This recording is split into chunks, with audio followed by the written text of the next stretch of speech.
got nothing to worry about when you're by my side.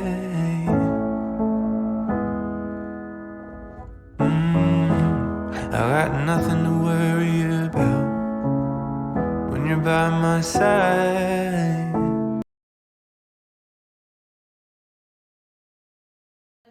Tujuan pembelajarannya itu ada 3 tujuan pembelajaran.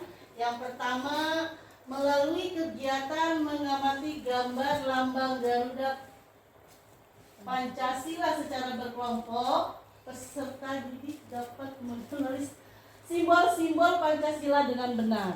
Di situ ada yang tahu, di sini kan dalam penulisan tujuan pembelajaran itu kan harus ada A, B, C, D. A, B, C, D itu apa? A-nya audien, B-nya behavior, C-nya condition, dan D-nya diri. Ada yang bisa menyebutkan dari tujuan pembelajaran pertama apa saja yang termasuk ke dalam audiennya, kemudian conditionnya, kemudian behavior dan degree-nya. Silakan Ibu Sri, coba. Melalui kegiatan mengamati gambar lambang Garuda Pancasila secara berkelompok itu merupakan condition Ya, terus peserta didik dapat mengenali simbol.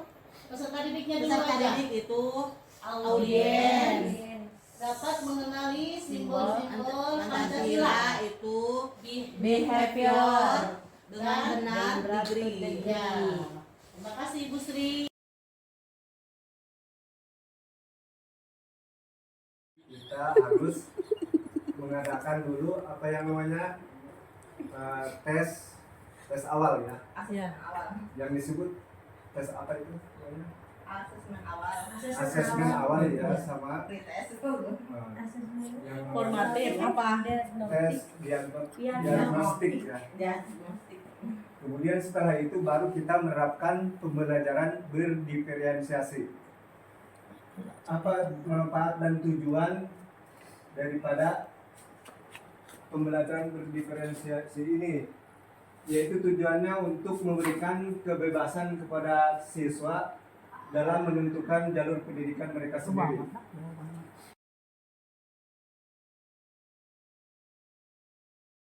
Kita ngobrol namanya gitu kan. Tetapi hal seperti ini sering dilakukan mungkin oleh kita di kelas ataupun di mana model pembelajaran berbasis proyek. Nah, berasal dari masalah ataupun apa nanti kita lihat di depannya ada apa ya.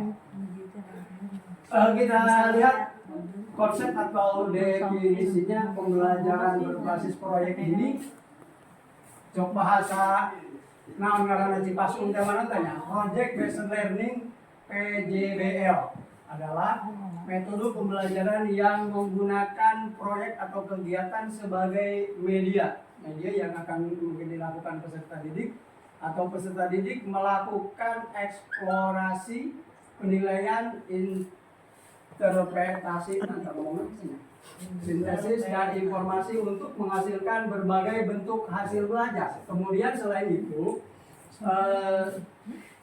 selain apa namanya itu pengertiannya, pembelajaran berbasis proyek merupakan metode belajar yang menggunakan masalah sebagai langkah awal. Nah benar kata berarti lebih awal tahunya ya tadi. Iya lebih udah tahu.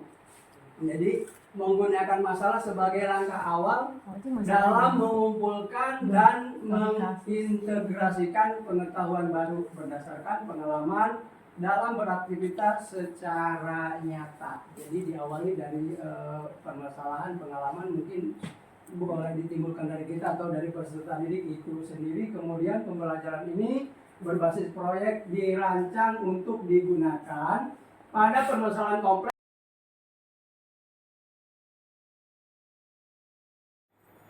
Kemudian juga bagaimana kemampuan siswa itu dibangun dalam keseharian dan dihidupkan dalam diri setiap individu peserta pendidik melalui budaya satuan pendidikan, ya.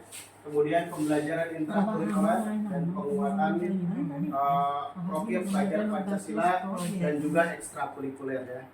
Ini yang hal yang pertama dalam pemahaman untuk P5 ini, ya. Yang pertama itu ya kita mempersiapkan persiapan dulu ya. Artinya kita memahami dulu, karena kalau kita tidak memahami tentang P5 ini, ke bawahnya tentu akan kesulitan ya. Kemudian kita lanjutkan baru ke menyiapkan ekosistem sekolah ya. Jadi kalau kita sudah menyiapkan proyeknya ya tinggal kita ke persiapan sekolahnya siap atau tidak gitu ya.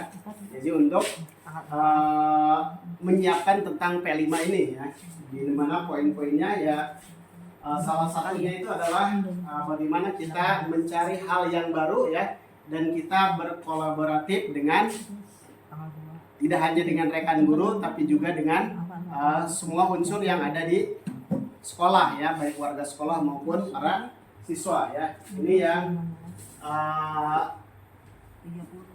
setelah kita paham tentang proyeknya ya, kita masuk ke ekosistem sekolah ya. Nah, baru kita akan mendesain proyek itu sendiri ya. Jadi kalau sudah mendesain ya, kita bisa menggunakan awalnya itu adalah modulnya dulu. Modulnya bisa copy paste atau kita buat sendiri. Lalu